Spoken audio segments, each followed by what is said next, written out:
Hi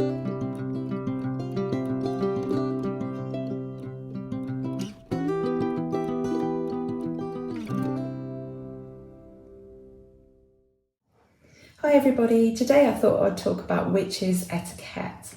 Now this obviously doesn't apply to solitary practitioners who are working on their own, either in their home or some other sacred magical space, but this is more about when you are socialising, engaging, interacting and working with other pagans, whether that be witches, druids or people following some other path. Now they're pretty basic, I'm going to say rules because I do think they should be adhered to. They're pretty basic rules and they're pretty common sense, to be honest, but you'd be surprised how many people kind of don't follow these rules or have knocked them or have broken them over the years, and it can make for some really awkward situations sometimes. So there's about 10 points. I thought I'd go over them one by one. And they're just really helpful if you're just setting out on a witchcraft path, or maybe even you've been walking one a while and you haven't thought about these things. They can just be really helpful in pointing you in the right direction when dealing with other people. So the first thing on my list is no proselytizing. So whilst we might be really enthusiastic and passionate about our craft and what it means to us, and we might really enjoy talking about the way that we go about our practice, it's really important that we don't ram this down other people's throats in the same way that we wouldn't want to have someone else's religion rammed down ours. Now, of course, if someone is talking to you and asking questions about your path and they are engaging and they want to hear and they're interested, there's absolutely no problem whatsoever in talking about it or in talking about your particular tradition with that of other pagans. The problem we have is when people are not interested. You know, we don't recruit as pagans, we're not evangelical. And you'll find that many pagan groups, witchcraft groups, covens for example, they do not go looking for new members. You have to seek them out usually. As the practitioner, as the seeker, you have to go out there you know, connect with those people yourself. We don't evangelise. So it's really important to remember not to, you know, go for it and just completely try and change someone else's point of view. It's not fair. Another thing is respecting someone else no matter their path. So whether that be a tradition within paganism that you are not keen on or you think is silly, or whether that be someone who has no religious or spiritual beliefs whatsoever, or whether that be someone who is a Christian, a Hindu, a Muslim, somebody of the Jewish faith, you respect them no matter what, you know, no matter what their path or if there is no path.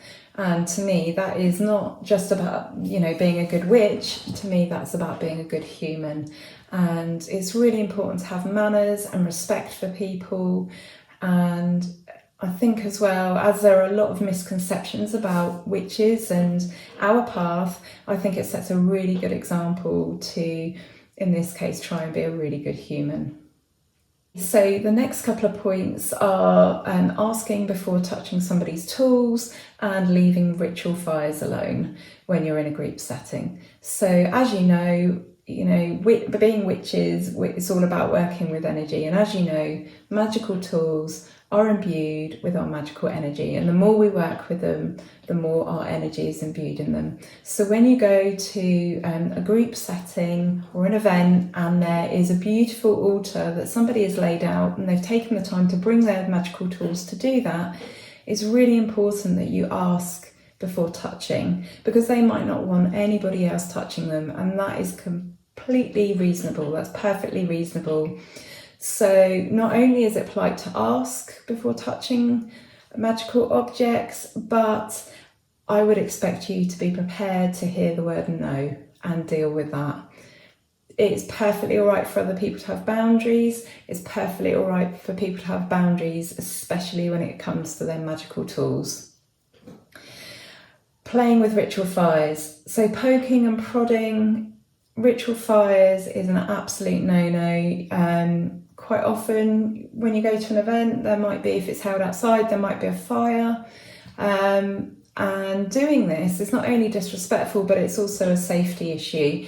in poking and prodding, or even if you think you're sort of making the fire, you might cause sparks to fly and you might injure someone. It's also really considered bad form to go and throw herbs on the fire. If this is not your event and you've been invited to it, whether that just be an open ritual or whether that be a slightly more private event, if you've been invited to something and you've gone along, please just respect the hosts and the people running the event and leave the fire well alone. The next point I'm going to make on witches etiquette is about sacred space, and more importantly, keeping chatter and talk and laughter out of sacred space. So this is specifically about where it would be considered to be inappropriate. So there's always time to catch up with people, for chit chat. There's always time for that at events usually, and that time for that will be made obvious. But if you are in sacred space, a circle has been cast, for example, and you are a part of that, it's really polite, obviously, to just give your full attention and energy to the magical task in hand. If you're in a circle, for example, there is usually an opportunity for cakes and ale and that little bit of time for mirth and joy in that part of the magical proceedings. But otherwise, please go to events with a view to be serious, solemn where necessary, mindful, considerate where it is appropriate, and then save your joy and your laughter and your mirth and the opportunities that come with friendship for those parts of the ritual or the ceremony or whatever it is you're doing. You might be listening to a talk, for example. If you're listening to a talk, please be polite, please be quiet. I've been to so many events where people have not had basic manners, and it's just really, really awkward and just makes it really difficult for everyone. Okay, don't poison the cauldron. This one is like so simple and quick and easy, but the point is that we are all interconnected, and when you poison the cauldron, as they say, or stir the cauldron, you are doing that for yourself as well. So try and keep your thoughts clear and your thoughts good, and if you can't do that, at least keep your words and your actions and your deeds good. Okay, the next thing is, and this does sort of lean back on the last one about not poisoning the cauldron, your word is your worth. Integrity is everything in witchcraft, and I think it's really important as magical people that we use our words really, really carefully and we use them wisely. We use our words within spell work and ritual with intention. We load our words. We put great meaning behind our words. We rely on our words for our magical deeds. And so it's really important, even when you're not using your words for magical deeds and for magical purposes, it's really important that your words mean what they say and that you can stand behind them, because your subconscious is tuned into you using your words in this way. And people that you meet within the pagan community, the witchcraft community, they will take you at your word. And so it's really important that, if you say you're going to do something, you do it. If you make a promise, you do it. And that, you don't poison the cauldron and you keep your words kind. It's really, really important. A really important thing when meeting other people is checking before you hug them, and in a similar vein, please ask before you take photographs of them. So I'm going to cover the hugging one first. We're quite notorious within the pagan community as being huggers. It's a lovely exchange of energy when you meet someone, or when you meet up with your moot or friends and you've not seen them for a while and you exchange a hug. There's nothing nicer shared between friends. But some people do not like to hug. I used to know a really lovely guy who used to give me a really, really big squeeze, but he really used to hurt me. I'm a lot smaller than him and have several health conditions, and he used to really, really hurt me. And sometimes I just did not feel like hugging or touching anyone. So it's really important, especially when you're meeting someone for the first time. I joined a moot recently, a new one, And I have actually checked with people first whether they're huggers or not. And yeah, and if they are, that's brilliant. And then every time you see them, it's likely that, you know, you'll exchange a hug, but it's just really polite to just check with them first. Taking photographs of others, it's a similar thing, although there are some security implications for people. It might be that other people don't know that they're pagan or a witch or a druid or whatnot. It might be that they don't want other people to find out by seeing them in photographs. They might be very, very private, or it might be that they have some sort of spiritual belief attached to having their photograph taken. So I've actually known a couple of pagans over the years who do not like having their photograph taken, and that is because they hold the belief that when their photo is taken, a small part of their essence or their energy, or you might even go so far as to say their soul, they feel that a small part of that has been taken from them, or that somehow it impacts on them or on their soul in that particular way. So I don't hold that belief myself, so I don't know if I've explained that very well, but it's really important that you check with people, especially when you're meeting them for the first time, if you're going to be, you know, meeting with them regularly, and just check that they are not going to have something done that they don't want to. The pagans that I knew, whenever we went on days out and there were group photographs, there was always time given so that these people could remove themselves and be far away enough from the area that was being photographed. And that was really important to them. And it was really important that we respected that, which we did. Going back to people not wanting to be outed, it might be that they're from a heavily Christian or Muslim or whatever, from some background where other people knowing that they associate with those sorts of people or follow those sorts of traditions or beliefs, that could be a problem to them. That could make a problem for them in their life. That could cause them issues. So we have to be really careful. And the same goes in our conversations as well. It's not our place to give away the identity, the path, or the secrets or beliefs of one of our brothers or sisters. Now, we might have mutual friends with someone that we know to be a witch or a druid or a pagan or whatever.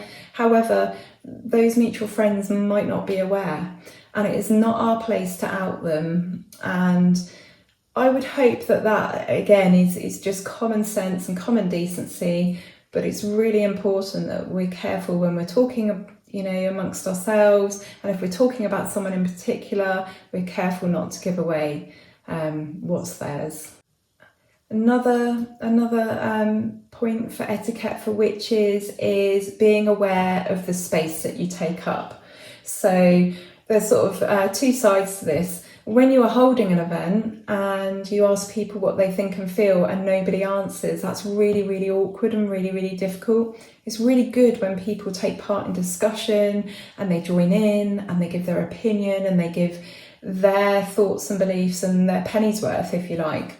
But what's not cool is when one person just takes up all the space and is the one talking all the time and wants to share their experiences all the time. I'm probably guilty of this sometimes myself. It's, you know, passion and enthusiasm can lead to this, but it's really important that we leave space for other people. You know, when we go to events or we go to talks, classes, moots, magic circles, gorseds, absolutely anything, it's other people's events as well, and it's their space as well, and it's their opportunity as well. And we can learn a lot from people when we're quiet and when we listen. So yeah, be aware of the space that you take up. Okay, my last point is, where possible, be kind. I actually think we're quite good within the pagan community. We look out for each other. We're very good at mixing with all sorts of people from different backgrounds, ages, genders. And I think on the whole, we're really, really good at setting up communities and catering for all people. But it is really important that we remember to be kind. Manners cost nothing, you know, being kind costs nothing as well. And it really enhances our communities when we approach each other from a place of love and kindness. So let me know, is there anything I've missed off this list? These were the things that I could think of in terms of my own experiences looking back over the years. I think they're fairly common sense, aren't they? They fit into everyday life, to be honest. I think you check before hugging someone anyway. I think you would ask someone before you took their picture. I think you would try not to ram your beliefs and your traditions and customs down somebody else's throat unless they were interested in hearing about them. And I would hope that you would behave towards other people with manners and respect. And I would hope as well that most people try and act with integrity. And if they say they're going to do something, they're going to do it. So, like many subjects within witchcraft, it's pertinent to witchcraft, but it's also kind of just pertinent to, being a good human being and having decency and manners. So let me know, like I say, let me know in the comments what you think of this. I expect, like me, you've probably seen some really terrible faux pas over the years, and that's been a really good learning experience for yourself.